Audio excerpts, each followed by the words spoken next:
So, so it is podcast episode 3, and my first guest, a good mate of mine, and Ballers head coach Dale Walker. So I know you as Whiskey. So rather than me doing it, describe yourself, introduce yourself. Who are you? Dale Walker, head coach of Ballers, yeah. Just a down to earth guy, Rob, you know me. Yeah, well, that's it. But you're down to earth, and that's why you won't give yourself a bit of credit. But obviously, Ballers is what, a couple of months old. Head coach, Yeah. you've worked with some professionals and stuff already. Obviously, we'll get into that. For we're nosy, just to try it really. It's been sort of been, as you know, been toying with for a while, but it's took off big time, yeah. It's good.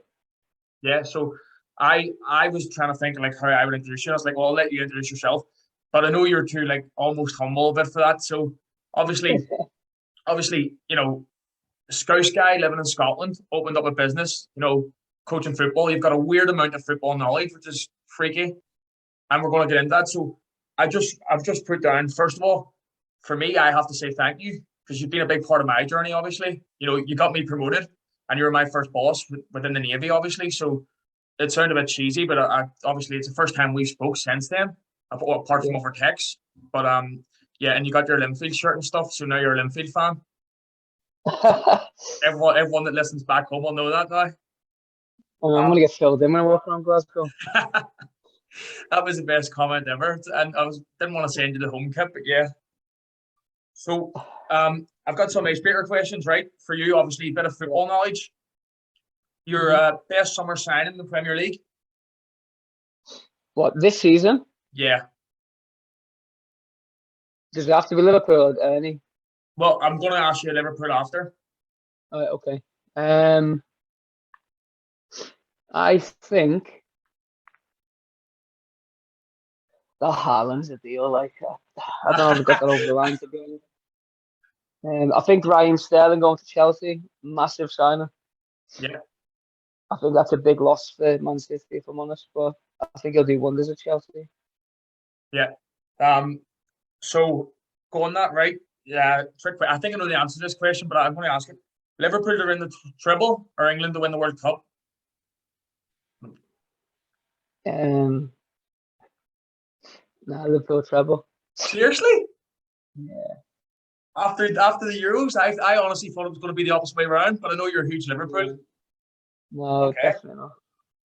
Obviously, Liverpool signed Nunes, right? Unbelievable player, but get rid of Mane, and you've like a lot of people out, and Nunes big sign in. Who would you like to see Liverpool sign? Who do they need now? That's a horrible question. Yeah, To be honest, I don't think there's a weak part of Liverpool's squad anymore, and I think they rectified that with the goalkeeper a few years back. Van yeah, Dijk was huge. I don't see anyone coming in there and changing it massively. I think I'm sitting on the fence on that. yeah. No, I mean, I was thinking of players, and I was like, there's no one that'll go into the first team, and even there's the backup squad and the subs are Yeah. unbelievable. Liverpool's ridiculous. That's We'll why get I do. into the work rate stuff, Rob. We'll get into all that work rate stuff. I think we'll talk about that. But I absolutely love our team at the minute. It's the best team I've ever seen in my generation. So Yeah, and we'll touch on that. Obviously, growing up in Liverpool, when you were watching the Liverpool that you had to watch grow up, and I sort of saw at the start of growing up, yeah, and how lucky Liverpool fans are now. Like yeah. so, right? Just most. I'm not going to ask you a Premier League prediction, right? But last question: the most improved team with the signings. Tottenham. You think so? Not Arsenal. I've been trying to get Arsenal questions in here for me. I think Arsenal signed well. I just think that the players there's a Brian. I think it's what they needed. That Perisic is. I know he's getting on and that he has the wheelchair and stuff, but he's a great signing. Him. I know he's ancient, but I think that's a great signing for them. So I didn't know they signed him because they signed him before the transfer window opened, and I wasn't paying attention. And I saw the list last week, and I was like, they got Perisic. I was like, that's the stuff because he's a built for the Premier League. One of them type of players. He's a big guy, and he can bully people. But yeah, I thought we'd throw in some of them questions just to get the football out of the way. That's your bag, isn't it? Right. I like it. So yeah, no, I'm going to go back, right, and it don't know how long we'll be talking for, but I obviously know you, and I know your story from before ballers and before the Navy and stuff, and obviously growing up in Liverpool. What's that like? Well, it's a mixture, obviously, because like I said, I told you before, I'm like an international gypsy. I've spent a lot of my life in different parts of England and stuff. So lived in Carlisle for a while, which is like the north of England. Lived in Blackpool for a while. Obviously lived in Liverpool for a while, and that's where my missus is from as well. So growing, I think as a Liverpool fan, we're spoiled at them, and I said to my kids, obviously, two boys who absolutely adore Liverpool, but they're spoiled, so they don't understand that you're blessed. They're absolutely blessed to just watch us win. I've been through the harder times of home and away, going to mad places with Roy Hodgson either, and just getting spanked off Bolton midweek and stuff. Like it's a crack and pie down there, but you're getting beat off like horrendous opposition. We were terrible, Yeah, terrible. And then I think the times changed. Obviously, I think I know you won't like it, but Brendan Rodgers had a big part in our transition, I think, to getting successful. I think he laid the foundations. I think he's unfairly sacked. Um, but then he was brought in, like, Jurgen Klopp will have a statue. He'll probably be a bank holiday in Liverpool, to be honest, when he retires. yeah. So Brendan Rodgers, actually, I love, and it's weird because I'll get a lot of backlash for this. When we lost Michael O'Neill at Northern Ireland, I wanted Brendan Rodgers because he's a winner. It's same as like even Neil Yeah, Lennon. It's obviously Celtic, but it's winners, it's proven winners, and you only judge people until they bring glory to your own club. So yeah, believe yeah. it or not, controversial, but I don't I like Brendan Rodgers, like. But see now, obviously, you being in Scotland, this is a question. Obviously, your biggest part of your childhood is being a Liverpool fan and growing up in Liverpool. You've told me that, going to the matches like you've just described. What about your sons? Because obviously they're growing up in Scotland, but the Rangers and Celtic thing is a big divide. Are you going to take them to Liverpool, or do you mind, the Scottish football for them? No, so I'm trying to keep them away from the Celtic and Rangers thing. Not that I'm against any of the teams. I think the fans are unbelievable. Actually, I think the rivalries on a different planet. I think the only rivalry that can top that is probably the Besiktas and Galatasaray for how feisty the games are. But I don't really want them involved in the. I'm trying to keep them with an English rap. I think that's what everyone needs to remember. They're not. They weren't born in Scotland. They were born in Liverpool. So and they're getting brought up as Liverpool fans, and I don't think they should have a second team, in my own opinion. But hopefully, I'll be wrong. They'll probably grow up and they'll be like an Alloa fan or something mad like It that. just takes one of them to be a baller though and play for one of them teams, doesn't it? Yeah, massively. Yeah, I mean, you know that but they're literally ballers. That's what you're trying to breed, isn't it? yeah, they're doing well. They are. The, obviously, the eldest one, he stopped playing for a little while. He lost a bit of love of football. I think that's because I pushed him into it too young. Yeah. Um, and then the youngest, Joey, he's on the right path. Yeah, he's doing really well. He's only 7, so Right. he's doing So really well. obviously Liverpool growing up in football, obviously as people can hear, just right from the start, it's been your life. Hmm. Right. So then obviously you leave Liverpool to join the Navy. What was that decision? Why did you do that? And then So it's similar to your background, I suppose. I think I left school with no GCSEs whatsoever. Um, again, I think the education system failed when we were younger. I don't think now they have a lot of support teachers, don't you? When I was growing up, you put in the thick table, weren't you? I think yeah, that was something that we all used to have, and you just sit at the front of the teacher, keep an eye on you. And I don't think I was particularly thick. I just think I used to just love messing around. So I never. We were taught as a group rather than individual. That's something the school education system in Britain failed on massively.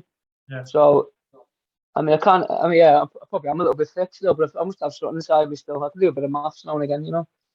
And I find yeah, like you say, we've spoken about loads, but same as me, I was the class clown, but not through the want of being a bad person. It was just I didn't have any interest in it. It wasn't where I wanted to go, and I think school is literally you need to go their direction, and if you don't, you're a bad boy, aren't you? You're one of them, like you're saying, because it proves when you put us in situations where you need to lead a team, or you need to use a bit of your own individual thinking. That's where like I see like you excel and stuff like that. yeah, I think I always had that in me. I just don't think I ever like had the chance to show it. And I'll never slag the Navy off for that because it gives you a lot of chance to open up, and what doesn't give you a chance to open up. Sorry, I've worded that wrong. It Yeah, gives you a lot of cheers. chances to speak publicly, doesn't it? You can speak a bit more about. Don't get us wrong. Some of the stuff we got given to presidents is terrible, but you get to speak in front of random people, and it definitely puts the fear out your body, and I think you lose it straight away. But I think I always had it in me. I think I always had a little bit of guidance. I was quite happy to guide people and lead people, and yeah, I think that's something quite good. That's it. I remember my first like sort of presentation I give, and I'm pretty confident lad, you know. But when I stood in front of the people, do you remember I was shaking like a leaf? And like, Yeah, yeah, you do. yeah, you were fanning me, mate. You were cooling me down actually when you were doing it with the paper. Yeah, that's what I'm saying. Like, and people don't see that side of me, but then you know, it does. It makes you better. Like doing it. Like even just for example, this podcast. Like I've said in the first one, I was shitting myself for all the lads because obviously everyone knows. Mm. And then like you were one of the first people to say, "Oh, you know, fair play, Nate." Obviously, you're going to get a bit of grief, but it does. It almost it gives you the right amount of build, but also breaks you down a little. It humbles you, I think. Yeah, I think like I said it before. I had this like drive when I first joined up. I was scared of like like excelling maybe. I don't know. I was happy just to plod along. And I don't know what happened. I think it's like 2014 or something like that. Something just happened to me, and I thought, listen, I'm not sitting around here. I'm gonna try and push on a bit. And then I kind of enjoyed the people that wanted you to fail, if that makes sense. It sounds a bit sadistic, doesn't it? But I kind of wanted people to want me to fail because Yeah, it if, drives you. if yeah, if I'm not challenged, like I'll lose interest. I need to be. I'm all or nothing, Rob. Like if Yeah. I'm if if I'm not into it, I'm not into it. I need to be. I'm full blow, like 100% of everything. And if I'm working in McDonald's, man, I'm going to be the best McDonald's like burger flipper going. I'm telling you because I I know. can't. I'm not allowed to be average. I can't have it in me. And I think if everyone has a little bit of that inside, then they'll probably excel. I think that there's why when obviously we first met, it was like it was two like big personalities and alpha males meeting. You know, you're very competitive and I was very competitive. But Mm, what you're saying now, I actually learned from you. See the people that mm, want to make you feel. I remember I didn't. I knew I was smarter than most people I was getting through the classes with, but I wasn't trying my hardest because I didn't want to be that nerd or that you're you're a nerd or you're a brown nose or you're blah blah blah because people see success mm, and then put it down to something else other than hard work, luck. You know, you got lucky, you're a brown nose, and then you were the first one to say, well, you know, fuck them, like you do you, and you Yeah, know, you focus on. I think as well, being the same background you have in your family and being ahead of me in life, I could see myself, you know, in yeah, 10 years. yeah. I don't think I'm heavier in life. I think but like I think I'm not gonna. I said this. We were talking about this the other day to Miss actually. No one's gonna match me with like hard work, and that sounds really big headed. That, but I don't mean it to sound like. I mean that I've got to work harder than everyone else because I'm not as smart as them. So, but I'm Yeah, happy to like work harder than them all yeah, day long. Like that's why this has become, it's doing well for itself, the coaching business, because of, it's not just 4 hours coaching on the night time, mate. It's like yeah. there's a lot of work that goes on in the background that no one really sees. So, Well, I remember before the business was a business, you know, we'll go into it after, but like there was a lot of sessions where you were putting in the group chats of like just pictures you've knocked up on your phone in these apps and stuff. So, and that's before there was any payoff and before even a thought of it, you know. So obviously I can mhm. see the hard work. Just the way you're saying, not to sound big headed, is there any sort of downfalls where you think, you know, maybe you do work too hard sometimes? You know, does it impact, you know, obviously you're trying to create something, you know, your family life, does your mental health, like stuff like that? You know, where would you say, is there a line? Because I know you're all in or all out, but have you ever caught yourself Yeah, going, maybe I should take a step back? nearly every day, mate. Yeah, but I think I don't know. I think it depends how much you want it, Robin. If I have to be challenged, and I say it all the time. You see me last time that we were away doing what we were doing. Yeah, I have to do. I can't just be average, and I can't just get along and just plod on it. It drives me insane. I have to do something, and if that's like teaching someone, or if that's doing my own little projects, I have to do it. And if I'm not doing that, like well, I'm nothing. Do you know what I mean? I have to be. I'm all or nothing, and I say that all the time. It's a bit of a little quote of mine. I'm all in, yeah. and if I'm not all in, I'm not doing it. So. Well, that quote, obviously, people have seen it because I'm going to put it out before the podcast. Like, I was thinking of quotes, and I have some favorite quotes, and I put it over your picture when you were doing the powerlifting again, all in with powerlifting, you know. But that quote, if you want to be great, obsession is a necessity. Like Mm. I was just reading quotes and I thought that's whiskey. He's mental, you know. Sometimes you'd like, you know, I definitely think and last time we were away and I got back, I think I did suffer a little bit with the mental health stuff. Quite open talking about it, actually, but there's about 4 days I reckon when we got back where like I'd just be in tears, mate, and it'd be over nothing. yeah, Um, there's just like all these emotions coming over me, and that was like my decision to do what I'm doing and go down a different path where um I yeah. think I'm bigger than what I'm doing right now, so I need to prove myself doing a different occupation. Yeah, it's you sort of realized all that hard work you put in, you can put it in for yourself, you know, the stuff you wanted to Exactly. do. Yeah. Yeah. Funny enough you should say that. So you used to tell me the story about the first day back and you were the first one in the room and you know it was awkward and blah blah blah. Well, this year you done something very, you know, grateful. I'm always grateful for. Sort of family. You got me off quite early. And I went in, I was the first one back, and there was these grannies like waving, and I haven't told people this story, waving, and there's kids saying hi, yeah, and is he one of them? And you know, my hair, and I was like getting a lump in my throat. And my family, because they're idiots, are sitting way at the back, closest to the smoking door, you know, from my granddad, basically. And I Yeah. walked up, and my dad looks at me, and he's staring at me. I'm like, I mean, 20 feet I got with him, and he went, that's Rob. And my missus stood up and turned around. She's like, oh my God. And she came over and she hugged me. And I went down to my knees, and all these people got up and clapped, and I started crying. I was like, what the? And that was the first day back. And they were like, what's wrong? Did something happen? Did something go wrong? And I was like, no.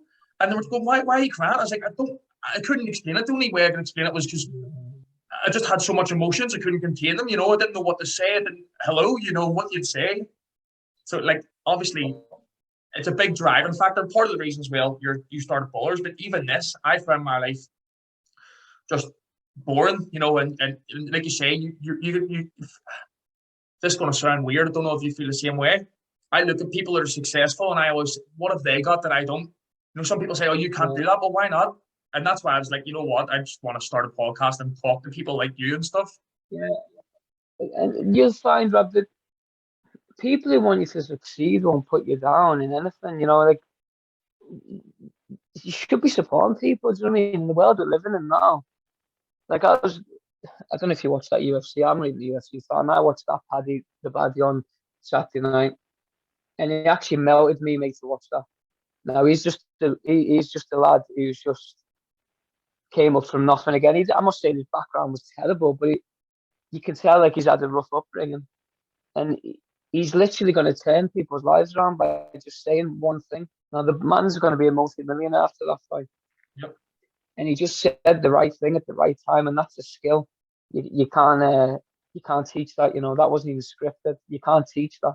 That's something that I think um that's where we struggle when we talk about going on leadership courses and stuff. That wasn't leadership. That was just he cares, mate. And I think that's when people need to be. You know what I mean? Well, I'm an emotional guy. I mean, I literally wear my heart on my sleeve and everything I do, and I feel pain. I probably care too much. yeah. Sometimes like I get involved too much because I care about people, but it's just the way I am. Man. It was funny because I was actually going to mention him as well later on, but obviously being Scouse and the South Scouse connection. But even beyond that, at the start, I used to think, you know, he's a showboat, and then I saw that and I saw his thing, and I think he said the right thing at the right time, like you're saying. But when he was leaving the ring, this guy's a killer, and he was crying. He was in tears, and you could see it was like you're saying, it was from the heart. And I posted that up on my Instagram, and it's went viral. Loads of people have, and he deserves it. Like he's brilliant. No one right now in the UFC, he's the biggest name after that, probably, you know. So yeah, he definitely deserves it. And like I like to see, like you were saying, discussing it openly. Everyone is starting to get a bit more open with it. But that when he said Yeah, some I think talk to someone, I used to be guilty of like I was very judgmental on people. When I was younger. I think that I've grew up now and I understand a bit more. But to be honest, I used to think it was an excuse. Mental health, I really did. I thought that I didn't used to believe that men could be have emotions. You know what I mean? And then until I actually seen it firsthand when we were away, um, I actually felt it. You know what I mean? Well, I think once you see it or you feel it or you know what it looks like, it's my opinion wrong completely, like Yeah, completely. I am.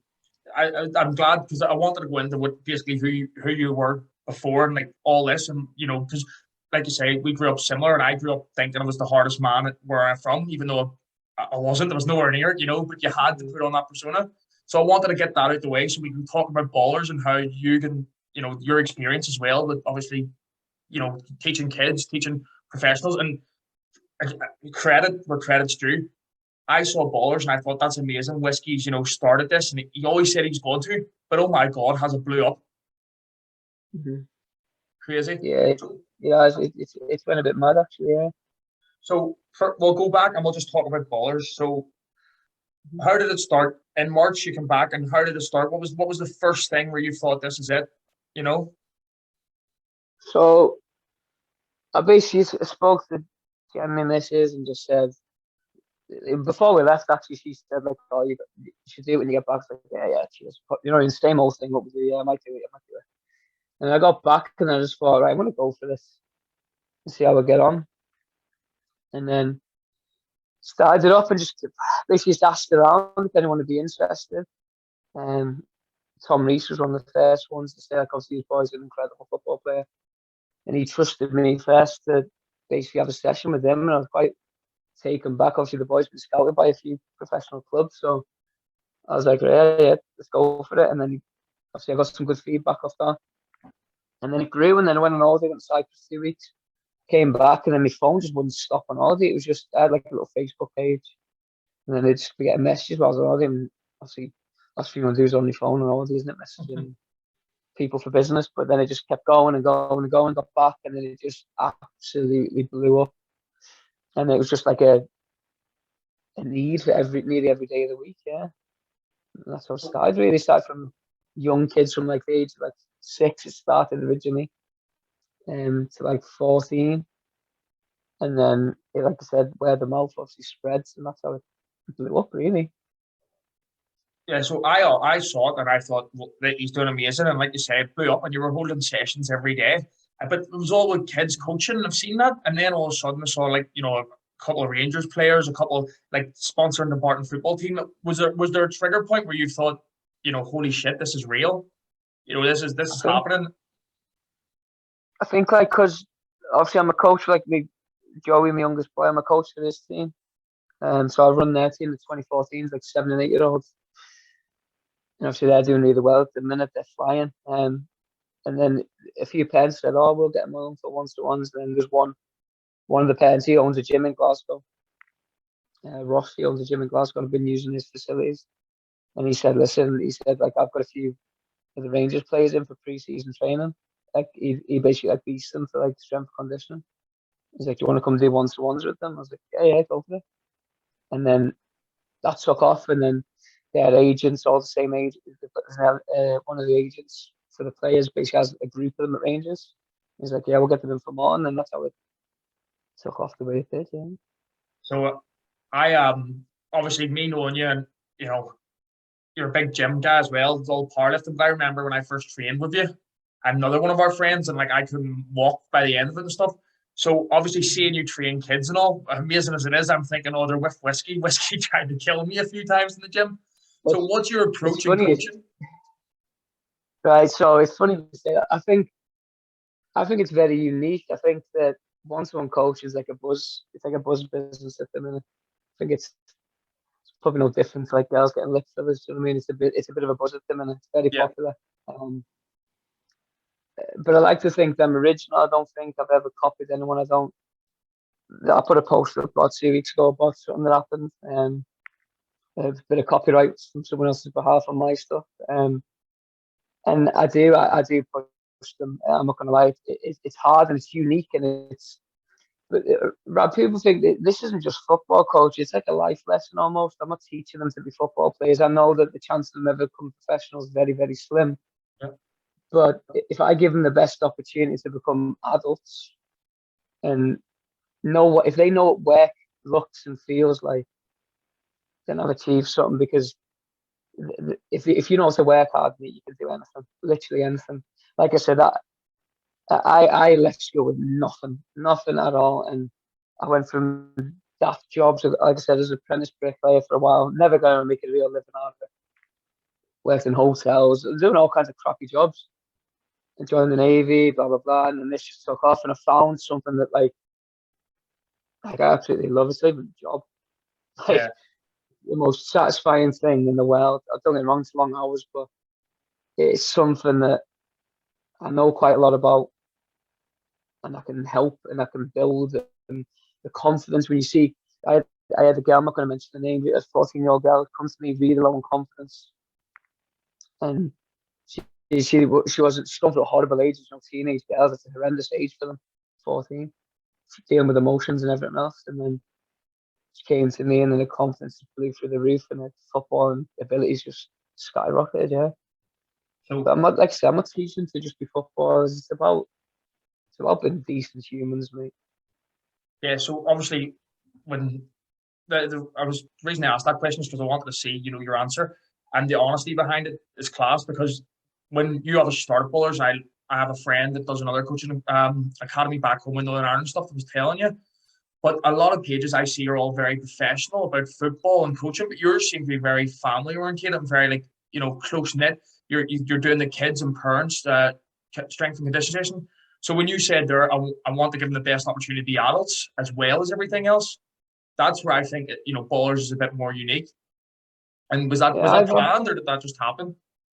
I think it's always been planned. You similar as like when I took the Navy team on the Northern Region team, it was very bespoke. Do you know what I mean? And it's specific to what I'm trying to teach. I think that I don't, as you well know, like my standards are high. Like, and what I demand of people is huge, and sometimes it's unachievable. But if we can get close to that, like I've just held through summer camps, then like I pushed them kids to the limit, but I wanted to see what the limit was, and I wanted them to feel what their limit was because they've probably never been there.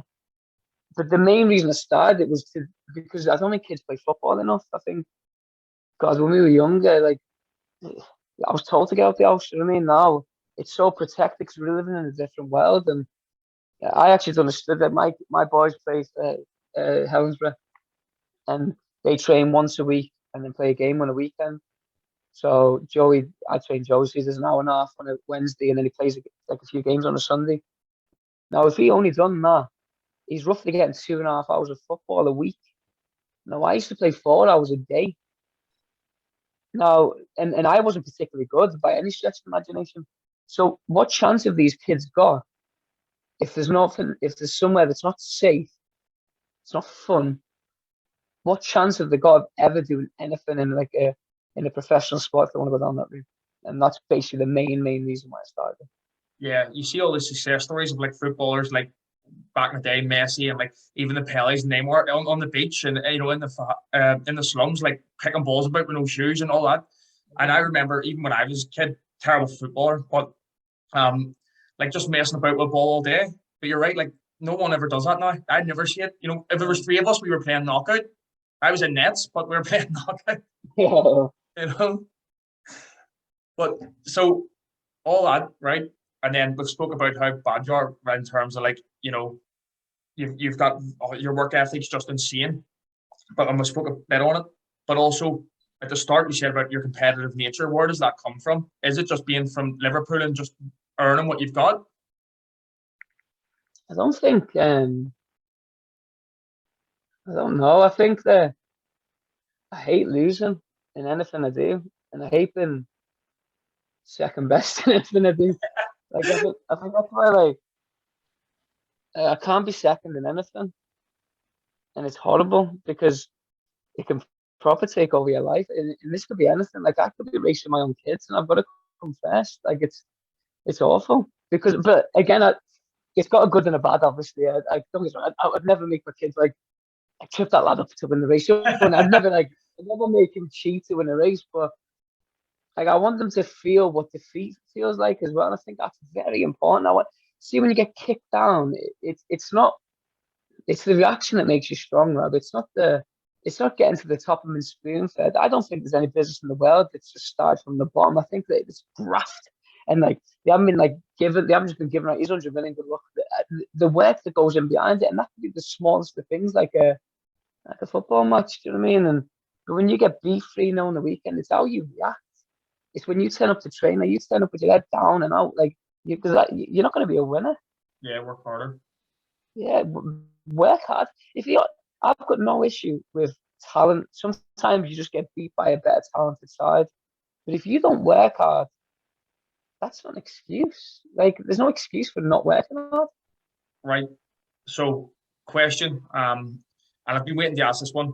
One of the biggest things I've obviously think you've done, and when you told me about it, was like unachievable for me. But you went to lift 50 tons for charity, You failed right? though. And you, yes, exactly. And just talking about how competitive you were, right? You got close with 47, was it 43, 47? No, 43.9. Thank you for bringing it Right. up. And you left, and I needed to bring it up because how did that make you feel then? Because I'm sure you're, I mean, an achievement. You said you couldn't move after. You're saying you're in agony the next couple of days. But Yeah, how did that so make you feel? so I passed out once and I speared up twice. Um, green beans, man, lethal that. But I'm not scared of that. Like that doesn't. I say this to the kids. Like I don't mind that. I don't mind passing out in the gym. Like I'm happy to push myself to that limit. And I don't want kids to listen to this thing and I'm gonna go for a run and kill myself. Like I want them to drive to a point where they've reached the limit. And I reached my limit because I passed out. And as an adult, you can do that because you can control your own body. And you, as a kid, you won't obviously tell the kid to go and do that. But at the time, I didn't feel great for doing it. I felt horrendous when I was doing it, but I don't know. I wasn't proud of it because I didn't achieve it, Yeah. So that's the which thing, is because people, stupid. well, people looking at it from the outside, obviously, everyone was like, I know I was like, holy, to take on that task, it's never been done before. It's never been done since within, the Navy. So, like, to take on that task is obviously monumental, but obviously, then again, not achieving it, still setting out to do it and not giving up on it is where I think you can take that to where, like you're saying, the kids and stuff, it's not about, achieving it. It's about not giving up on it. Not, even if you do feel not giving up and you didn't give up and, you raise money for charity. So I wanted to say that is because I know how competitive you are and you don't like failing. But even when you did, like you're saying, you still bounced back. All you cared about was giving it your all. Yeah, yeah. No, I think I'm very modest with stuff. I don't like. I've never ever blown my own trumpet or anything. I hate doing that. I think you're a you're a bad human being if you're blowing your own trumpet on you. And I don't mean want praise. I don't care about praise. It doesn't bother me. I think everyone enjoys it a little bit, but I don't do it for the stats. I do it for this thinking.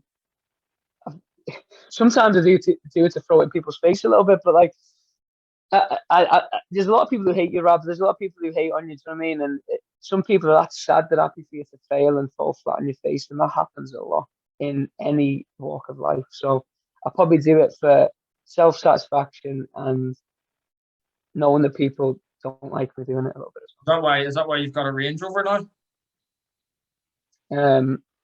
Yes. Yes. No, I have only missed. No, listen, that's a childhood dream, and you know it is. So. I know, and that's what I'm talking about because we spoke about this before. How I remember when we were away, I was talking about what am I going to do with my money, and I always said I wanted to take a good car, back to my own like estate and drive around in it and show off. And you were the person to say you don't need it. You live over here, you don't need it. And I ended up saving getting a house, so I've done that anyway. So even though you're Yeah. saying show it up, you still told me to point it in the right direction. But that Yeah. I think we're similar in that sense. We work hard for what we do, and you see people that like have this short term satisfaction, and you're like, I want that, but it's easy. It's the easy option. I think like we saw this in this the other day actually. Like we're from very working class backgrounds, the two of us, me and my missus, and we didn't have a lot of kids at all. So we're never without anything. Don't get me wrong, but it was a humble upbringing. I don't think that's a little treat, Brad. Do you know what I mean? And Yeah. nothing's been given to me, mate. Like I'm quite happy to say that nothing's been handed to me on a plate. I've worked for everything. And obviously, Jen's hard work as well, raising our kids. So what we have done is all of our own back, and I would never ever dream of asking for money unless I was absolutely on the bones of my ass. So Yeah. yeah, why not? Why not treat yourself now and again? Do you know what I mean? I was about to say it definitely is a treat, and you're saying work hard. Obviously, with kids and stuff, and I have a fiance now, but I've only been away a couple of times, with our job, and like I remember how I felt, and then I was seeing people with kids, and it's the hardest thing you can ever do. So the fact that you're working to do better, yeah, why wouldn't you treat yourself and also treat them? That's more importantly, isn't it? Exactly. So right. So we'll go into like we've done ballers, and that's the main thing that we're here for. I want to see, but where do you want ballers to go? What is the future of ballers? Is there a 5-year plan, a 10-year plan, or is there objectives? I think the whole point of it, like I said, is to get kids playing football more. I think eventually I'd like to uh, have my own pitch, which is in the running happen. I put a bid in for one, so hopefully that comes through next month. And then I'd like to have an indoor facility for the winter. Um, I'd like to get a few more coaches on board. I've got one who's full time with me now, a good lad who's just basically going in. They call it S5 in Scotland, mad. But it's basically like sixth form, if you like. Yeah. And he's a really good coach. He's got a big future in the football game. So he helps out. He's really good with the kids. I think getting a few more coaches is definitely something short term by the end of the year. And I don't really have it. I'm terrible because I do know my set goals as well. Yeah. But I haven't got a 10-year plan. My own life, where I want to go, ideally I want to work in an academy.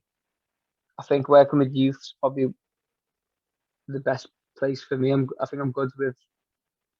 I think I've got a way of getting into kids' heads sometimes and getting them performing. I don't know how I do it, and I don't know. Let's talk about Lisa before I don't know how.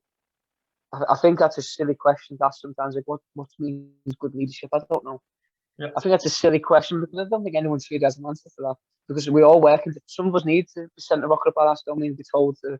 Sometimes getting shouted that helps. I'm not a shouty guy, so but I can find other ways of getting people to work, and I don't really know how. It's just something I think that you are born with. I respect that because the problem is we preach leadership as a route, but it's dynamic, isn't it? It's not one route, and I think then people that believe it is are the ones that end up failing as leaders. It's a very individual thing, isn't it? In anything we do, we can't. I don't agree with everyone being treated the same because we're not. I mean, we're all different, and I wouldn't treat you the same as where I treat other lads because you needed to be you need to be pushed to reach where you've got to now, and you've done that in mega quick time. So that Yeah, was down well, to you. I just gave you a few tools to do it, mate. I didn't make you get to where you were. I just gave you a few extra little things to help you along the way. So that was a couple. Obviously, when I first come on this course, I remember messaging you going, "Am I like I don't know, but in my head I was going, am I good enough? People are telling me I'm too quick and I'm too soon and I'm too early." And I think you wrote back like jealousy breeds evil, mate. You've earned it, and that was it. For some reason, just something come over my head. I was like, yeah, you know what, you're right. Like, and I had worked for it. So that again, it shows. And again, maybe I'm blowing smoke up your arse, and I don't want to be. I'm trying to bring you down, saying about you're 43 tons and stuff. I don't want people to think I'm brown nosing you, but it does show that I'm still reaching out to you, my old boss, for advice. You know what I mean? Just as a mate as well. So like, it does show that I know Harvey. Like you've had Harvey at your academy. Obviously, me and Harvey joined and met you on the exact same day, and you've had him at your academy. So you're helping people outside of our job. So that's big yeah, respect from us.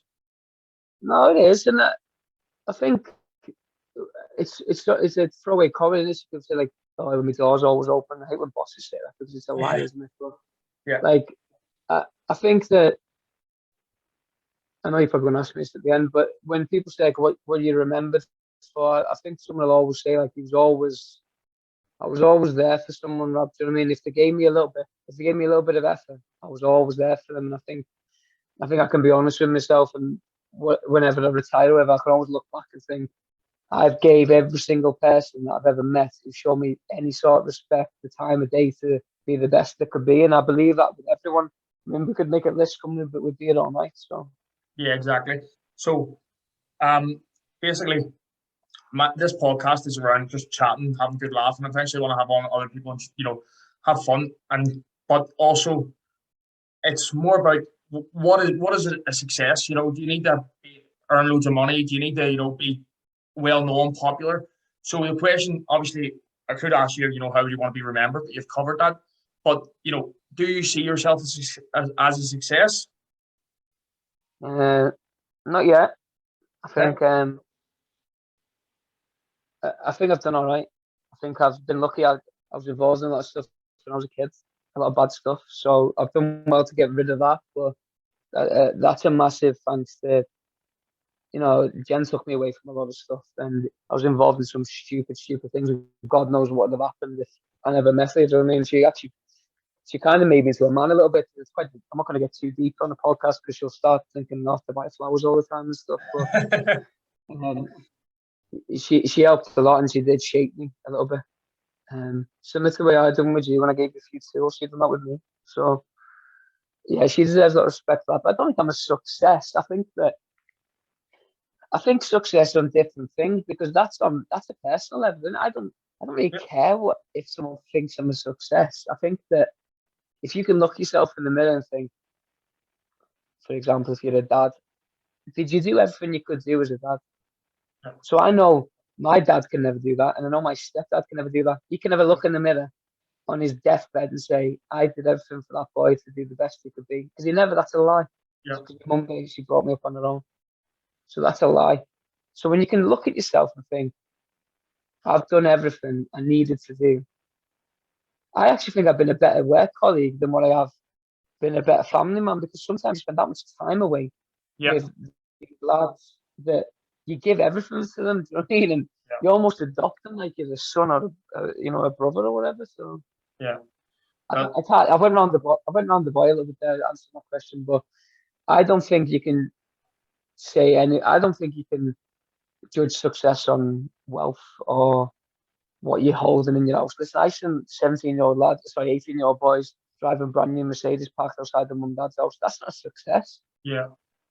And we all know why they're doing that. Do you know what I mean? And Yeah. Same reason. they're going to go out and they're going to go and pull a girl and then bring her back to the mum and dad's house in a brand new Mercedes. There's nothing impressive about that. We can all get a Mercedes Benz on lease, Yeah.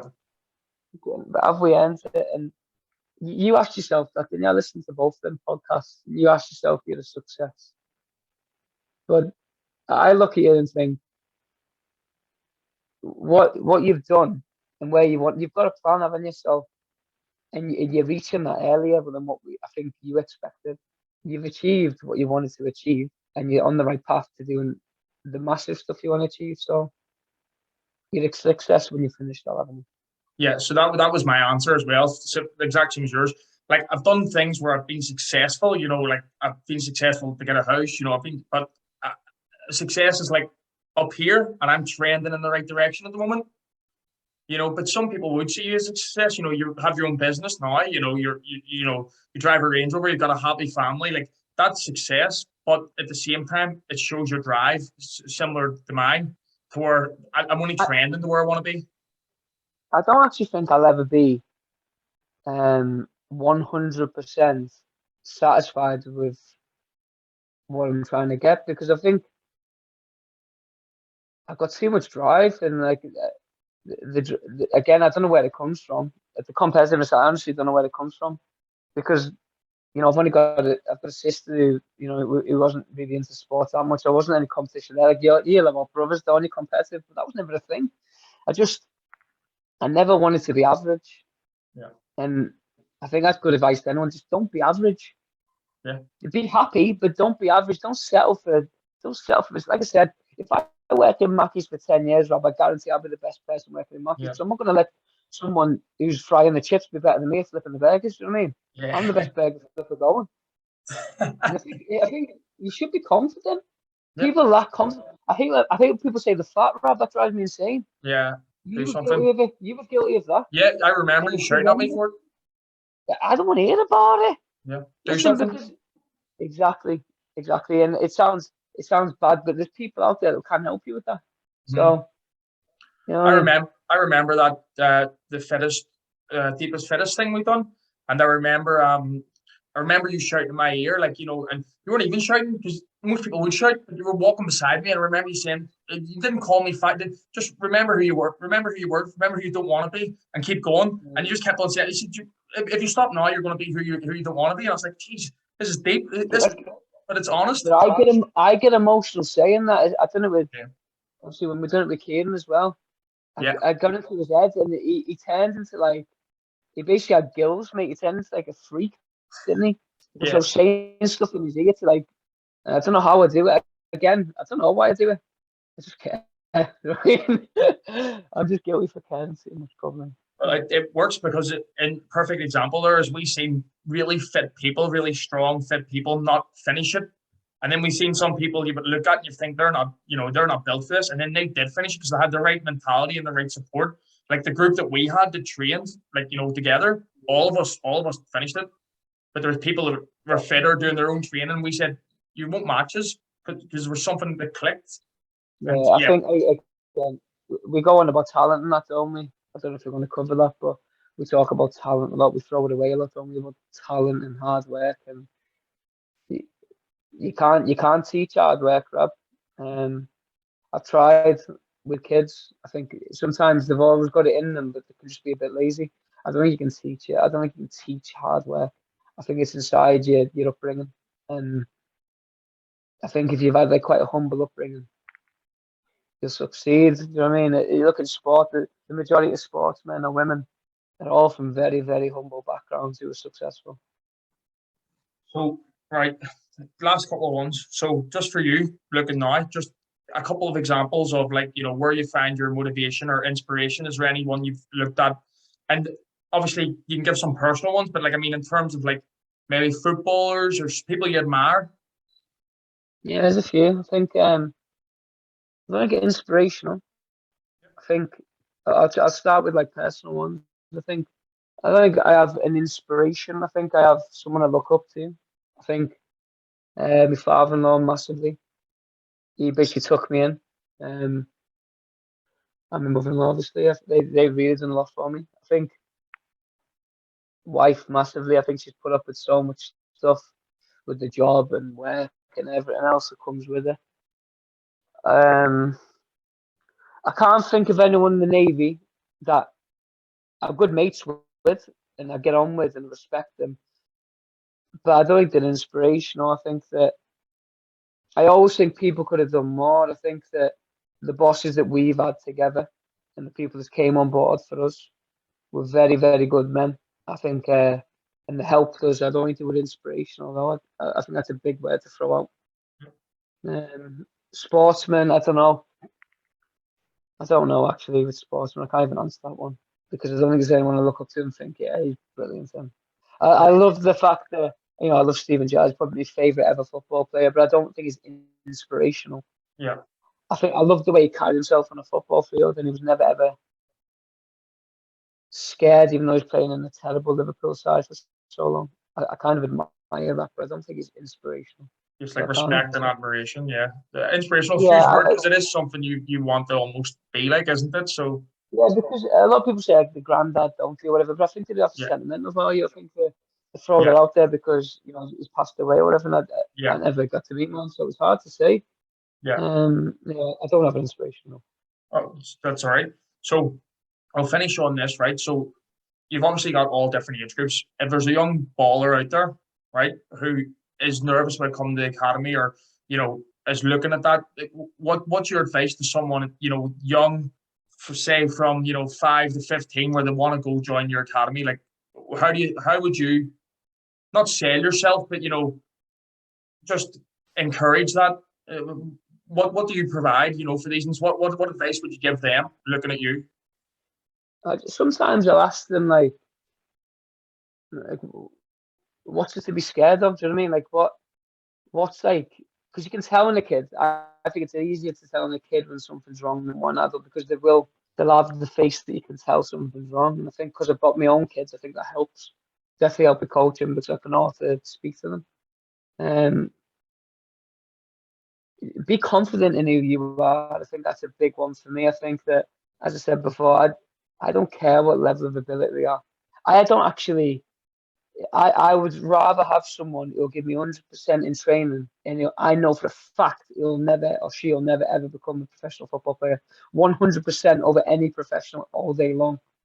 If he gives me or she gives me 100% in training, and I think every session I do is specific to what they do.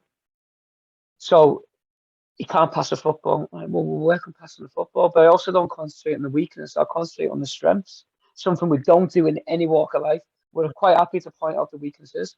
Well, he's good. He's good. He's good at students. Why aren't we praising him? When my kids go to school, I don't want to hear about. Your little girls are very good at English. Well, what's she good at? Yeah. She's good at maths. Well, that's your job to bring out the English in her because you're paid as her teacher, her coach, her mentor to bring that out of her. If the kid comes to me and I tell his parents, guys, he can't really receive a ball on his back foot, well, sort it out, fella, because you're the coach. Yeah. That's your job. Don't just take the coin, Rob. Yeah. I don't charge anywhere near as much as the other people around, and anywhere in Scotland, nowhere near, because it's not a. Again, obviously it's a business, so it's got to be profitable. But I care, do you know what I mean? And like some people are struggling. Some people on the bones of their ass paying £2 a litre of diesel. Yeah. And I'm asking them to pay my fees. Like, come on. Yeah.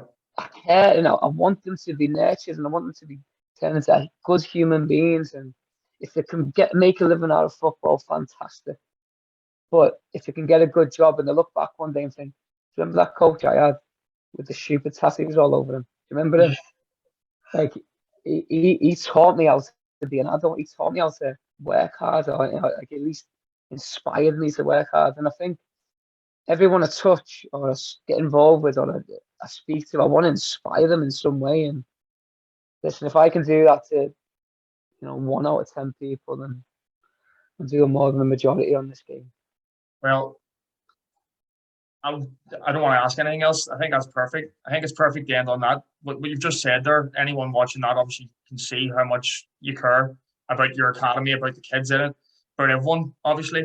Again, from me, I want to say thank you because you've helped me along in my career as well as taught me and humbled me a little bit as well. And that me now with that added to my skill set, I've been brave enough to start a podcast because I used to be into this, and you've helped me with that. You're my first guest on, so thank you for me, Whiskey, for everything you've done for me, and hopefully maybe some of the kids and maybe some of the parents will reach out to you. And I know deep podcast, very deep, and we'll come on again. We'll spend some funny stories, I'm sure. But that was a perfect way to end it. No point saying anything else. I think I remember. I'm going to tell a little story here, actually. So we're not finishing, Rob. You can hold on. Okay. Well, you were the boss. I remember. We've done a daft exam or something, and obviously you passed it with flying colours, and other people never passed it with flying colours. I brag. And I said to you, sometimes, right, it's good just to be classy, mate. It's nice to be classy. And